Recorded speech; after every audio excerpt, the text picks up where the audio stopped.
আপনি বিশ্বাস করবেন না কবরের ভেতরে সে যা দেখল। একদিন এক কবর খননকারী কবরস্থানের নতুন একটি কবর তৈরি করছিল। খুঁড়তে খুঁড়তে হঠাৎ পাশের একটি পুরনো কবরে আঘাত লাগে, দেয়াল ভেঙে ধসে পড়ল।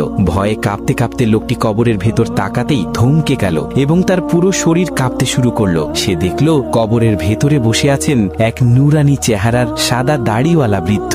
বৃদ্ধের হাতে একটি কিতাব, আর প্রতিটি হরফ সোনালী আলোয় ঝলমল করছে।